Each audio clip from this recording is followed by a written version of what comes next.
Barangay Love Stories. Love Stories.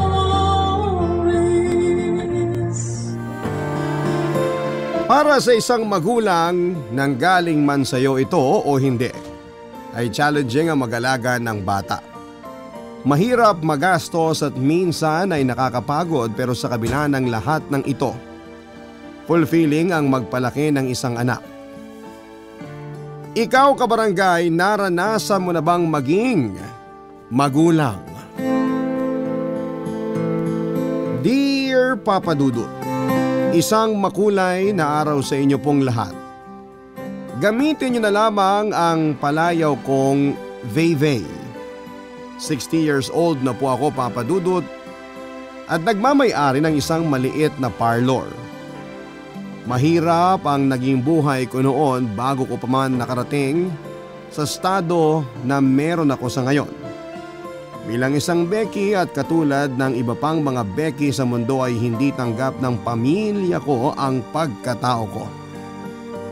Nandiri at kinilabutan ang nanay at tatay ko noong umamin ako sa kanila na isa akong bakla, Papa Dudut. Sabi ng tatay ko ay sumparaw ang pagiging isang bading.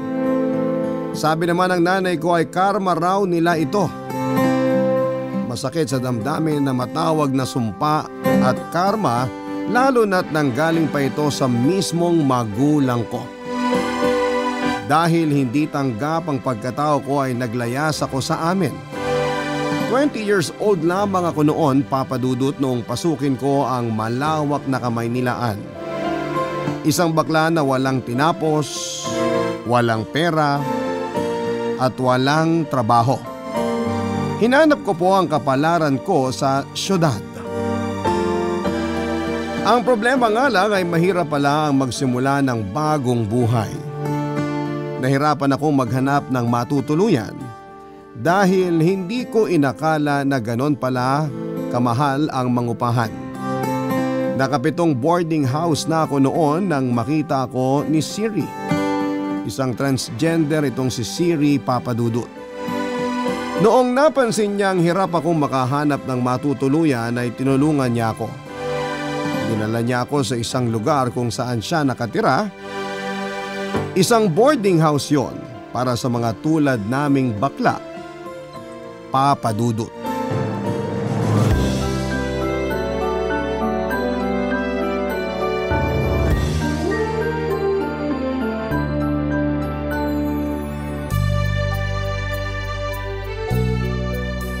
Welcome dito sa aming munting tahanan. Dito ka nakatira? Oo, 5 taon na. Ang tawag namin sa boarding house na to, boarding gays. Boarding gays? Bakit boarding gays? Boarding gays kasi bakla lahat ang nakatira rito. Totoo ba? Totoo nga. Dati para sa lahat naman talaga tong boarding house na to. Pagmamayari ito ni Chang Cecilia, ipapakilala kita sa kanya maya-maya. Tapos may isang grupo ng mga bading ang nag-board dito. Hanggang sa nagtawag na sila ng ibang mga bakla. Namalayan na lang nila na puro bakla ang nakatira rito. Kaya pinangalanan na lang nila tong boarding gays. Nakakatuwa naman. Nagsama-sama talaga kayo. Wala namang iba magsusuportahan kundi tayo-tayo lang din eh. Ang mga nakatira rito, mga baklang hindi naging maganda ang kapalaran. Mga pinalayas, mga lumayas, mga hindi tanggap, mga baklang gusto maging malaya. Hindi lang pala ako nag-iisa. Oo naman. Marami ang lahi natin. Kaya sa ayaw nila't sa gusto, mananatili tayo rito hanggang sa magunaw ang mundo. Wala na sila magagawa doon. Sana dumating din yung araw na matanggap na ng lipunan ang mga katulad natin. Panahon lang ang makapagsasabi niyan. Sa ngayon, tayo-tayo na lang muna magtutulungan. Kaya huwag ka na maging choosy. Dito ka na tumira. Sakto, may bakante pa kaming bunk bed dito. Maraming salamat. Ano pala ulit pangalan mo? Tawagin mo na lang ako Siri. Ikaw, ano itatawag namin sa'yo? Harvey. Harvey? Parang hindi naman bagay sa'yo yung pangalan mo. Pampogi lang yun eh. May palayaw ka ba? Tinatawag nila akong V sa bahay. Pinaikling Harvey. Ayun! Vey! Vey! Oh, mas maganda pakinggan no? Simula ngayon, Vey na ang pangalan mo. Vivi? Oo! Para unique. Ayaw mo ba? Ayos lang din naman. Very good! Ngayon, bago kita ipakilala kay Chang Cecilia, magpakilala ka muna sa akin syempre. Ayoko namang kumuha ng border dito na hindi mapagkakatiwalaan. Hindi naman ako masamang tao kung yun ang iniisip mo. Alam ko, pero mas maganda na yung sigurado. Magkwento ka dali. Bakit ka napadpad dito sa Maynila? Naglayas ako sa amin. Hulaan ko, hindi ka tanggap ng pamilya mo, no? Ayaw nila na maging bakla ka? Ganun na nga. Ayaw nila sa anak na bakla. Sinubukan nila akong baguhin pero hindi na to mababago eh. Kaya imbis na pahirapan nila ako, umalis na lang ako. Halos pareho lang pala tayo ng kwento eh. Ako rin hindi tanggap pero hindi ako naglayas. Ako yung pinalayas. Bakit naman? Palaban ako eh. Gusto ko ipaglaban yung karapatan ko bilang bakla. Bilang tao. Minasamahan nila kaya pinaalis nila ako. Sariling tatay ko nagpalaya sa akin. Sad no? Ang lungkot ng buhay natin no? Pero past na yun. Dito sa boarding case, magiging masaya ang buhay mo. Alam mo kung bakit? Bakit? Kasi tanggap ka ng mga tao rito. Kaya bakla ka man o tomboy, pangit o hindi, tanggap ka nila bilang tao. Kaya ikaw, welcome na welcome ka rito. Samahan mo kami, ang mga baklang pinagkaitan ng pamilya. Kami ang magiging bagong pamilya mo. Maraming salamat talaga, Siri. Habang buhay kong ipagpapasalamat tong pagtulong mo sa akin. Walang anuman. Halika, i-intro na kita sa may-ari nitong boarding house.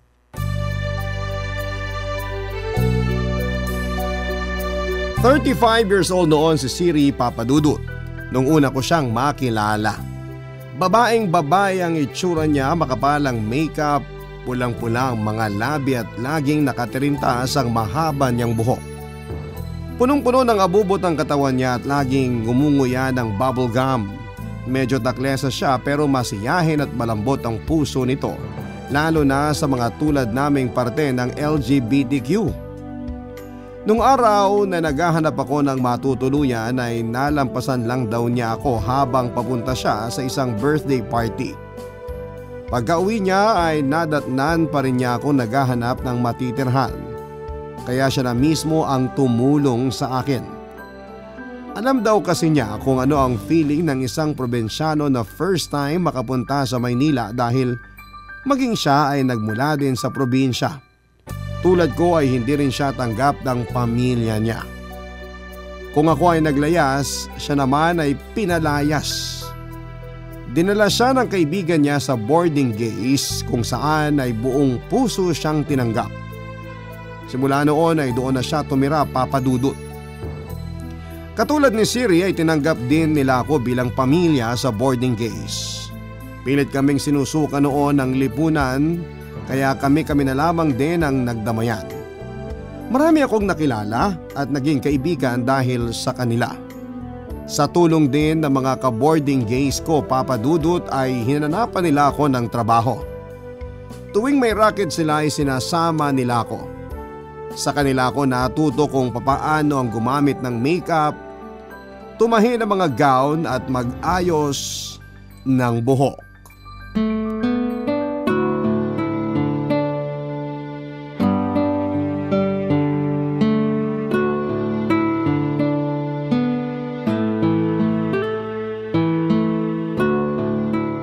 O ayan, alam mo na kung anong gamit ang mga brush na yan ha?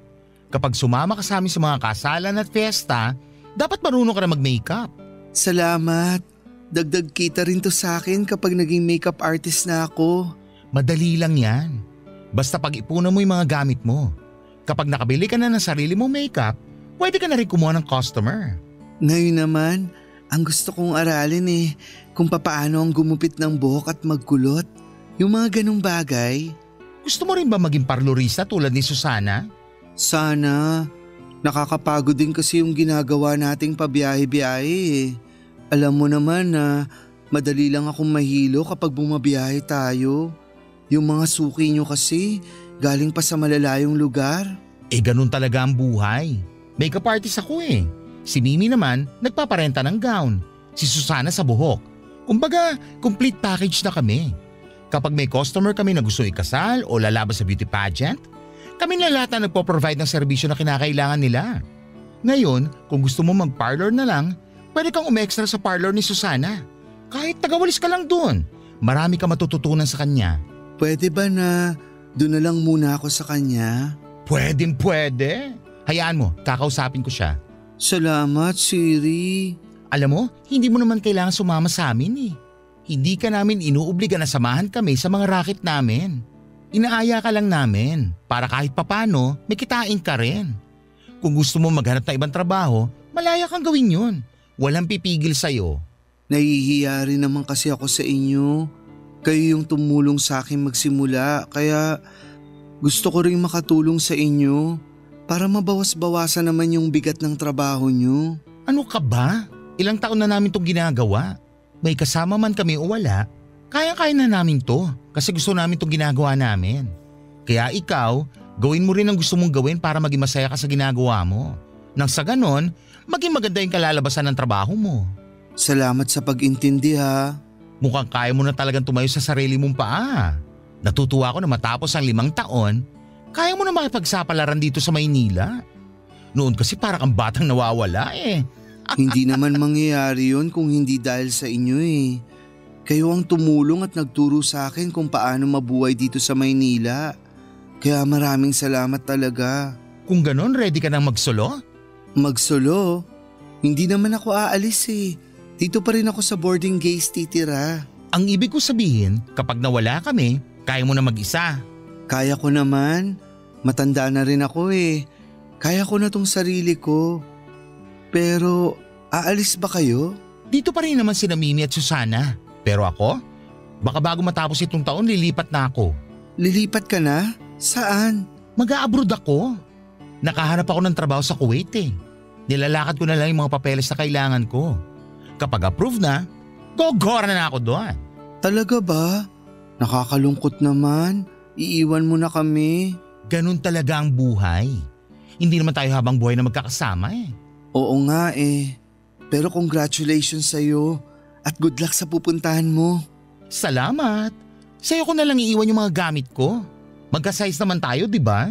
Naku, hindi ako nagsusuot ng mga palda at blouse eh. Subukan mo kaya. Sigurado ko na babagay sa'yo yung mga damit ko. Wag na, nakakahiya eh. Ba't mo naman ikahihiya ang sarili mo? Yakapin mo ang seksualidad mo. Huwag mo itago. Dapat maging proud ka sa kung ano ka. Hindi na nga proud ang pamilya mo sa'yo, pati ikaw hindi ka rin proud sa'yo. Sige, susubukan ko. Halika, may mga damit ako rito na hindi ko na ginagamit. Isukat mo. Sa pagdaan ng mga panahon ay marami sa mga kaibigan ko ang unti-unting nawala. May ilang lumipat ng tirahan, may mga binawian ng buhay dahil sa sakit at aksidente, at meron ding katulad ni Siri na nakahanap ng magandang oportunidad sa ibang bansa. Ako na dating pinakabata sa boarding case noon ang siya na ngayong pinakamatanda. Dahil wala na nga ang mga original boarders nito ay sa akin na ibinigay ang trabaho bilang bantay sa naturang boarding house. Matanda na rin kasi noon ang nagmamay-ari nito, Papa Dudut. Kaya ako na ang humalili sa kanya. Nakilala ko sa amin bilang Mamita Vey, ang takbuhan ng mga baklang walang matuluyan. Nang mga panahong yon, Papa Dudut, ay isang maliit na parlor din ang tinayo ko sa tabi ng boarding house. Ang paggupit at pagpapaganda ng mga buhok na ang naging hanap buhay ko. Paminsan-minsan ay may mga nagpapamakeup din sa akin dahil mas mura ang singil ko kumpara sa mga salon. Lahat ng ito ay natutunan ko sa pamamagitan ng panonood lamang sa mga kaibigan ko noon. Simple lamang ang pamumuhay ko dati. Tagabantay lang sa boarding house at taga-gupit ng buhok. Yun ang naging trabaho ko hanggang sa tumanda na ako, Papa Dudut. Pero hindi ko inakala na madadagdagan pa ang trabaho kong ito. Isang bata kasi ang dumating sa buhay ko. At sa isang iglap ay naging magulang ako nang wala sa oras. Papa Dudut. Barangay Love Stories. Barangay Love Stories. Kakatapos ko lang gupitan noon ang huling customer ko, Papa Dudut. 6 na ng gabi at papasarado na ako ng parlor ng isang babae ang pumasok para humingi ng tulong. May bitbit siyang bata na sa pagkakaalala ko ay halos 1 taong gulang pa lamang. Catherine ang pangalan na ibinigay sa akin ng babae. Nangihingi siya ng pagkain dahil ilang araw na siyang hindi kumakain. Dahil naawa ko ay pinakain ko siya, Papa Dudut. Pagkatapos noon ay sinubukan din niyang humiram sa akin ng pera. Aniya ay nangangailangan siya ng tulong para sa kanyang anak.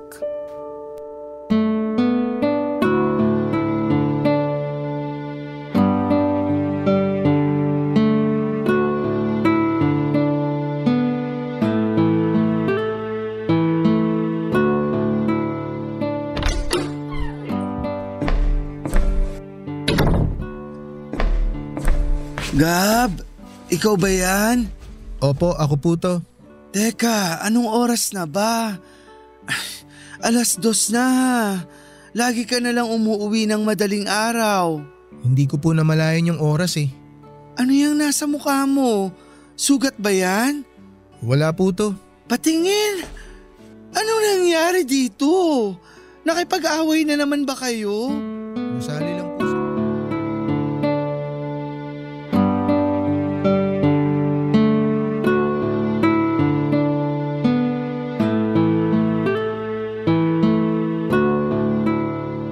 Gab? Mamita, bakit po? Halika rito anak, usap muna tayo. Ano pong pag-uusapan natin? Alam mo naman na malapit na naman ang pasukan, di ba? Oo nga po eh. Excited na ako makita ulit ang mga kaklase ko. May problema tayo anak eh. Ano po yun, Mamita? Baka hindi ka muna makakapag-enroll sa school year na to. Titigil na naman po ako sa school. Pasensya ka na anak. Walang-wala ang mamita mo ngayon eh. Hindi ko na naman makakasabay mga kaklase ko niyan. Marami pa kasi akong binabayaran ngayon. Wala pa akong panggastos para sa mga gamit mo. Yung uniform mo, nalakihan mo na, hindi na kasya sa'yo. Wala pa akong pambili ng bago. Humingi na lang ulit kaya tayo ng tulong kay Mayor. Nakakailang hingi na ako sa kanya eh. Nahihiya na rin ako. Baka hindi na ako pagbigyan. Paano po yan? 10 years old na ako pero grade 4 pa rin ako hanggang ngayon. Ako na po pinakamatanda sa klase. Wala namang kaso yun eh. Kahit ilang taon ka pa, basta nakakapag-aral ka, walang problema dun. Sige po. Promise anak, babawi ako sa'yo sa susunod na pasukan. Tutulungan ko na lang po kayo magtrabaho. Trabaho? Ang bata mo pa para magtrabaho. Hayaan mo sa akin yung paghanap ng pera. Kaya ko naman eh. Wala naman po akong gagawin eh. Alam ko na, tutulong na lang ako sa inyo sa parlor nyo. Ayan, mabuti pa yan. Ikaw ang magwalis sa mga nagkalat na buhok. Ganyan din ang trabaho ko nun eh. Talaga po? Oo. Doon ako kay Tita Susan mo nagtatrabaho noon. Sa kanya nga ako natuto kung papaano gumupit ng buhok. Sayang nga eh, sarado na yung parlor niya. Bakit po siya nagsara? Matanda na rin kasi siya, lumalabo na ang paningin niya. Kaya kayo po ang pumalit? Oo, maraming naghahanap ng pagupitan eh. Kaya ako na ang nagtayo ng sarili kong parlor. Ikaw ba, anong gusto mong trabaho kapag lumaki ka? Ako po, gusto ko maging engineer. Uy, maganda yan.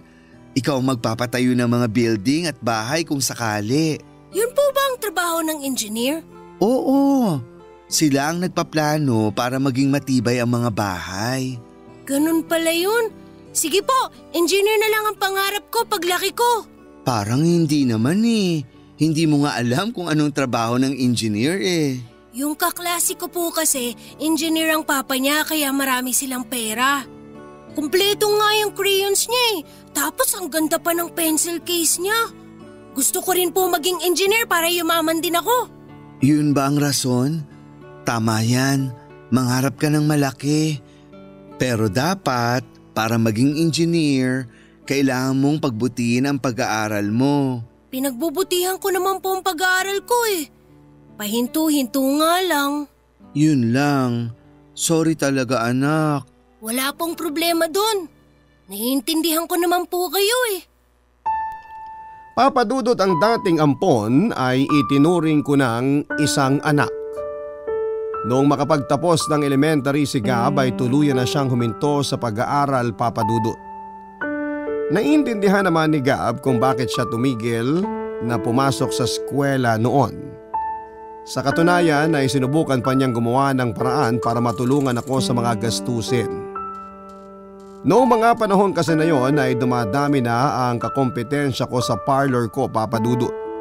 2 salon na nagbukas sa lugar namin kaya nabawasan ako ng customers. Hindi na rin kasi ako noon makasunod sa mga usong gupit kaya iilan na lamang din ang nagpupunta sa akin. Ganon pa man ay pinilit kong maghanap ng racket para may pakain ako sa anak ko. Mabait na bata si Gab, Papa Dudut. Siniguro kong lumaki itong may galang sa mga tao.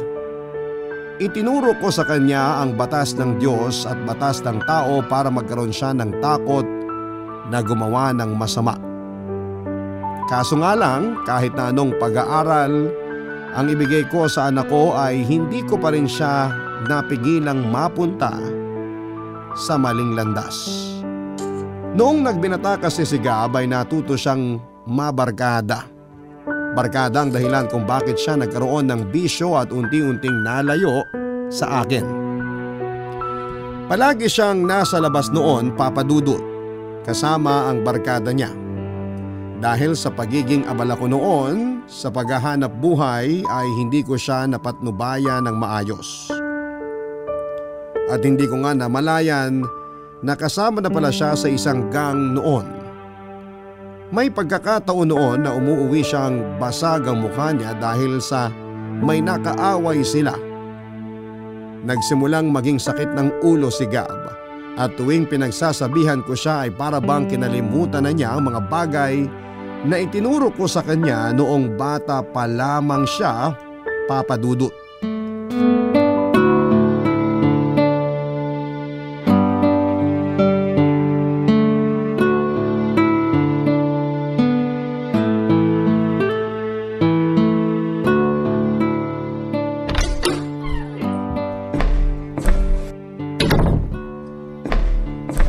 Gab, ikaw ba yan? Opo, ako po to. Teka, anong oras na ba? 2:00 na. Lagi ka na lang umuwi ng madaling araw. Hindi ko po namalayan yung oras eh. Ano yung nasa mukha mo? Sugat ba yan? Wala po to. Patingin! Anong nangyari dito? Nakipag-away na naman ba kayo? Nasali lang po sa gulo. Nasali lang o kayo talaga yung naghahanap ng gulo? Alam mo Gab, simula nung nabarkada ka, puro sakit na ng ulo ang binibigay mo sa akin. Bakit? Wala naman akong ginagawa sa inyong masama. Anong wala? Gabi-gabi na lang ako nag-aalala sa'yo. Tuwing lumalabas ka, hindi ako mapanatag dahil hindi ko alam kung nasaan ka. Eh di wag kang mag-alala. Kaya ko naman sarili ko eh. Anong kaya? Tingnan mo nga ang sarili mo. Paano akong hindi mag-aalala sa'yo? Kung tuwing umuwi ka, laging ganyan ang itsura mo. Matanda na ako. Wag nyo na lang pakialaman ng buhay ko. Anak kita, kaya Hindi nyo naman ako anak ah. Anong pinagsasabi mo? Anak kita, Gab. Wag na tayong maglokohan, mamita. Hindi nyo ako anak. Paano kayo magkakaanak eh, bakla kayo? Sino nagsabing hindi kita anak? Hindi ka man sa akin ang galing. Anak kita. Ako ang nagpalaki sa'yo. Ako ang nag-alaga at naghirap para mabuhay ka. Kaya pwede nyo na lang ako saktan, ganun ba? Porke kayong bumuhay sa akin, sasampalin nyo na lang ako ng walang rason? Sorry, hindi ko sinasadya. Nadala lang ako ng emosyon ko. Nadala kayo ng emosyon o nadala kayo kasi totoo? Pinalaki nyo lang ako pero kahit anong gawin ninyo, hindi nyo ako magiging anak. Gab, hindi totoo yan. Kahit hindi tayo magkadugo, tinuturing pa rin kitang anak ko. Kung ganyan lang din ang ugali nyo, wag na lang. Mas gugustuhin ko na lang na walang magulang. At least walang nagbabawal sa akin. Huwag ka namang magsalita ng ganyan. Bakit? Anong problema sa mga sinabi ko? Feeling niyo wala akong respeto?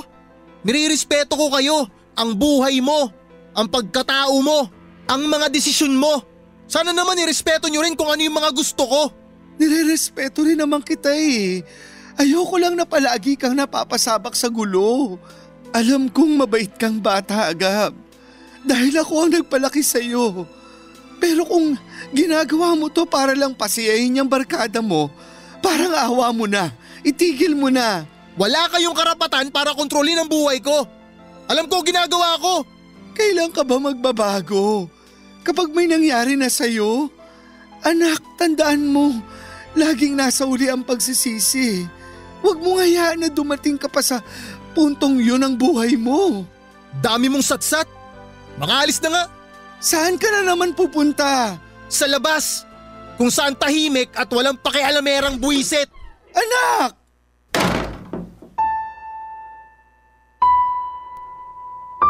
Bilang ina-inahan, masakit para sa aking makita ang anak ko na sinisira niya ang buhay niya dahil lamang sa barkada.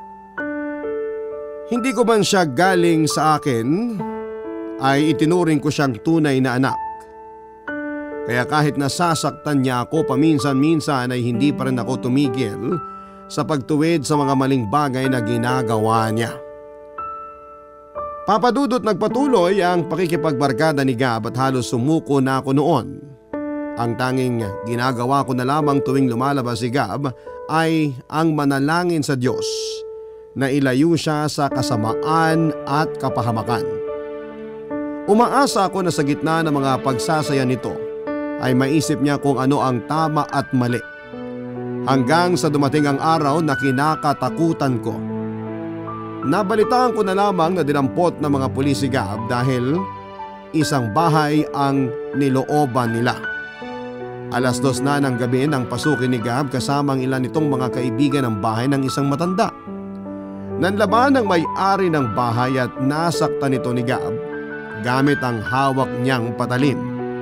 Sakto namang may 3 tanod na rumoronda noong oras na yon at agad nilang narinig ang hiyaw ng matanda. Kanya-kanyang takbo si Gab at ang mga kaibigan nito. Sa kanilang 5, si Gab at 2 pa niyang mga kaibigan ang nahuli. Papadudot, mahigit 4 na taong nanatili si Gab sa kulungan dahil sa ginawa niyang kasalanan. Papadudot. Barangay Love Stories. Barangay Love Stories. Kahit nasa kulungan ay hindi ko pinabayaan si Gab, Papadudot. Halos araw-araw ko siyang binibisita noon para lamang masigurado na nasa maayos siyang kalagayan. Bilang magulang ay masakit na makitang nasa piita ng batang pinalaki ko. Pero kailangan niyang pagbayaran ng ginawa niyang kasalanan. Umasa ako noon na pagkatapos niyang makulong ay mahihimas-masa na siya para ayusin na niya ang buhay niya. Ganon na nga ang nangyari, Papadudot. Mabilis na dumaan ang mga taon at noong lumabas siya mula sa kulungan ay isang bagong Gab ang nakita ko.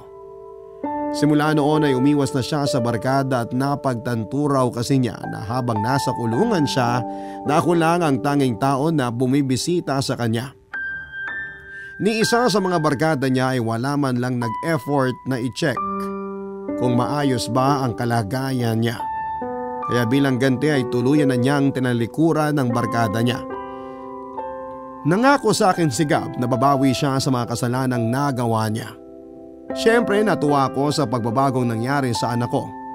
Masaya ako na sa wakas ay aayusin na rin ni Gab ang buhay niya. Kaso nga lang, Papadudot, panandalian lang pala ang tuwang nararamdaman ko dahil ilang buwan pagkatapos makalaya ni Gab ay isang pamilyar na babae ang muling nagpakita sa amin. Gusto ko sanang magising sa bangungot na yon. Pero totoo palang nangyayari ang lahat.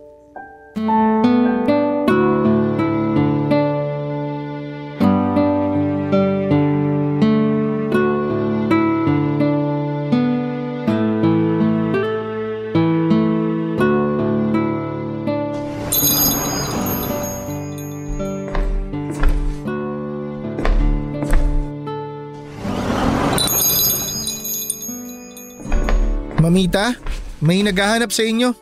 Sino? Hello, magandang gabi. Magandang gabi rin sa'yo. Magpapagupit ka ba? Magsasara na kami eh. Hindi. Nandito ako para balikan yung anak ko. Anak?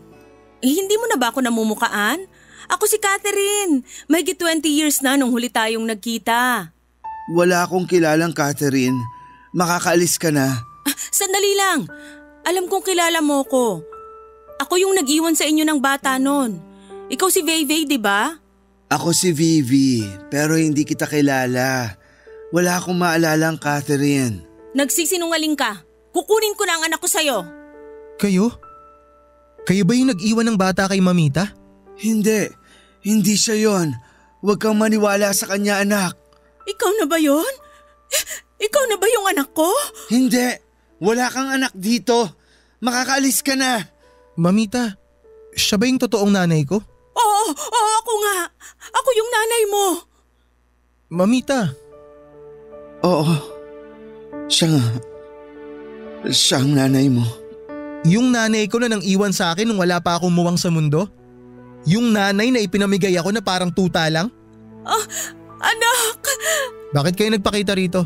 Nagpunta ako dito para kunin ka na. Ngayong matanda na ako, ngayon nyo lang naalala na balikan ako? Sorry anak, kinailangan ko pang ayusin ang buhay ko eh. Pero ngayon okay na, maganda na ang buhay ko. Kaya na kitang buhayin. Matanda na ako, kaya ko na ring buhayin tong sarili ko. Narinig mo yon? Kaya na ni Gab ang sarili niya, kaya makakaalis ka na. Gusto kong bumawi sa iyo anak. Sana bigyan mo naman ako ng pagkakataong makabawi. Huli na ang lahat, Catherine. Huli ka na. Hayaan mo nga muna kaming mag-usap ng anak ko. Anong klaseng pagbawi ang gagawin mo? Paano ka makakabawi sa akin? Bibigyan kita ng magandang buhay. Tutulungan kitang makaahon sa kahirapan. Anak, kaya ko nang gawin yun ngayon. Kaya ko rin gawin yon. Paano? Sa pamamagitan nitong luma mong parlor? Hindi mo maibibigay sa anak ko ang mga bagay na kaya kong ibigay. May papangako mo ba yan? Kapag ba sumama ako sa'yo, mababago mo buhay ko? Gab? Oo, maniwala ka sa akin lahat ng oras, lahat ng panahong nasayang, babawiin ko lahat yon. Sumama ka lang sa akin. Anak, huwag kang maniwala sa kanya. Sige, sasama ako sa'yo. Salamat anak. Gab, iiwan mo na ako. Sorry po Mamita, pero sasama po ako sa kanya. Wala naman akong laban lalo na kung ang totoong ina na mismo ang bumabawi sa kanyang anak. Wala naman akong hawak na kasulatan para sabihing akin talaga si Gab. Sa huli kay Gab namin binigay ang desisyon sa kung kanino siya sasama. Sa akin na nagpalaki sa kanya o sa ina niyang nang iwan sa kanya. Papadudot nagulat ako noong piliin ni Gab ang nanay niya. Sobrang sakit sa dibdib na malamang pinagpalit ako ng anak ko sa totoo niyang ina. Daig ko pang namatayan ng anak sa nararamdaman kong pag-abandona sa akin, Papadudot. Ang nakakalungkot ay wala man lang akong nagawa. Wala akong karapatang lumaban dahil si Catherine ang lehitimong magulang at nasa wastong gulang na din naman si Gab para pumili kung anong buhay ang nararapat para sa kanya. Kinuha ni Catherine si Gab sa kanilang probinsya. Ang masakit ay wala man lang akong natanggap na thank you o kung ano man mula sa kanila. Pagkatapos ng araw na yon ay wala na akong nakuhang balita mula sa mag-ina. Hindi ko alam kung paano ako magpapatuloy sa buhay ko noon, Papadudot. Napakalaking parte ng buhay ko kasi ang bigla na lamang nawala. Na-depress ako dahil sa mga nangyari. Napabayaan ko ang parlor ko na siyang naging dahilan ng pagkalugi nito. Mabuti na lamang at may mga kaibigan ako noon na tumulong at umalalay sa akin sa pinakamadilim na parte ng buhay ko. Pagkalipas po ng mahabang panahon, akala ko ay hindi ko na mararanasang sumaya. Pero sa hindi inaasahang pagkakataon ay muli kong nasilayan si Gab matapos ang mahigit 6 na taon, Papa Dudut.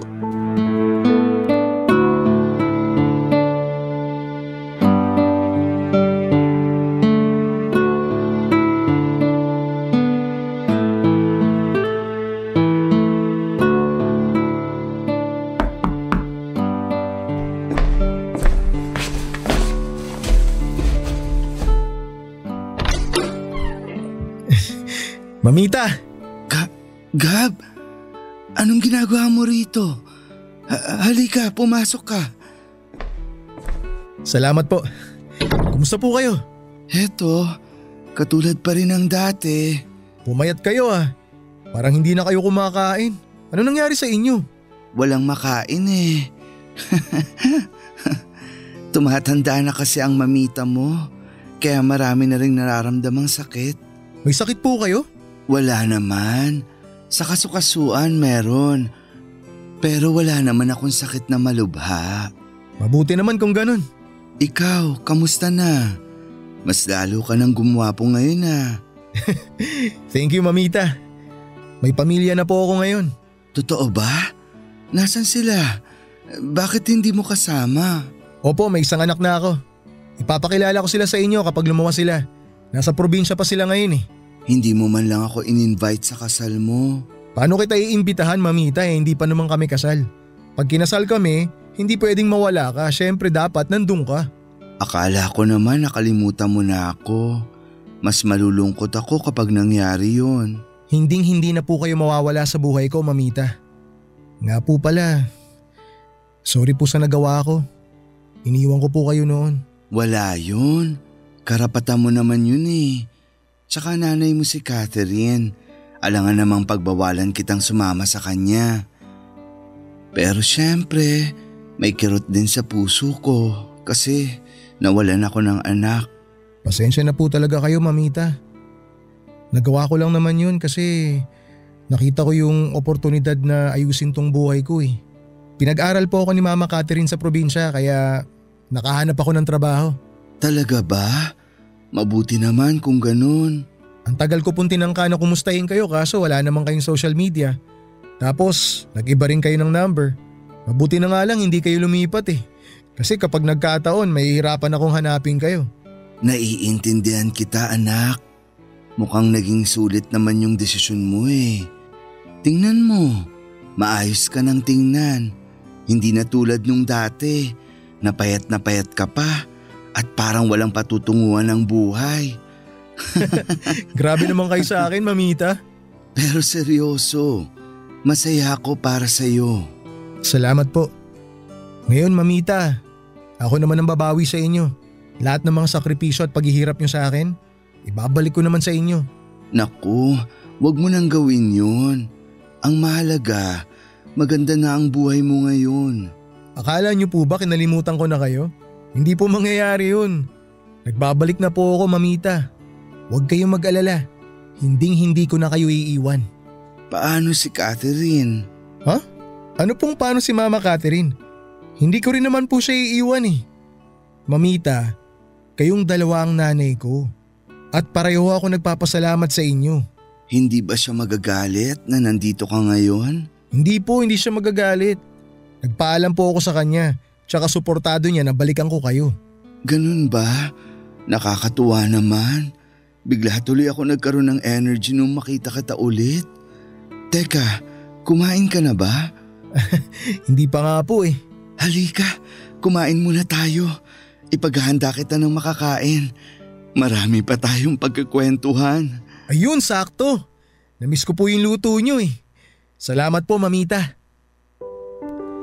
Sa pagbabalik ni Gab ay biglang nanumbalik ang sigla sa buhay ko. Akala ko kasi noon ay wala nang patutunguhan ang buhay ko dahil wala na akong rason para magpursige. Pero lahat ng yon ay nagbago dahil sa muling pagdating ng anak ko. Nanumbalik ulit ang pagiging magulang ko, Papa Dudut. At malaki ang pasasalamat ko sa Diyos dahil muli niya akong pinagbigyan maging isang ina kahit na matanda na ako. Kinailangang lumipat ni Gab sa Maynila dahil sa trabaho niya. Simula noon ay hindi na niya ako iniwanan pa. Tinulungan niya akong bumangon muli dahil matagal nang sarado ang parlor ko ay nagbigay siya ng pinansyal na tulong para magkaroon ako ng kakayanan na magbukas ulit at maggupit. Sa pagkakataong yun ay kinailangan ko na ring lisanin ang boarding case na naging tahanan ko ng 4 na dekada. Lumipat ako sa maliit na tinitirhan nila Gab kasama ang pamilya niya. Doon na rin ako nagbukas ng bagong parlor. Papadudot masasabi kong worth it ang mga naging desisyon ko sa buhay.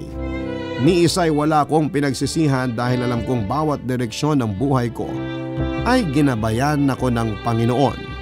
Habang buhay ako magpapasalamat sa Diyos dahil hindi niya ako pinabayaan. Sobrang thankful ko rin po dahil ibinigay niya sa akin si Gab na isa na ngayong mabuting asawa at ama sa sarili niyang pamilya. Ngayon ay proud si Gab na sabihing may 2 siyang ina. Ina na nagpalaki sa kanya sa Maynila at ina sa probinsya na tumulong sa kanyang umahon sa dati niyang buhay. Papadudot, dito na po nagtatapos ang kwento ko at maraming salamat po sa inyo at pagpalain nawa kayo ng Panginoon. Ang inyong forever kapuso at kabarangay, Mamita Veyvey. Nagustuhan ng iyong napakinggan? Ituloy yan via live stream sa www.gmanetwork.com/radio. Barangay LS 97.1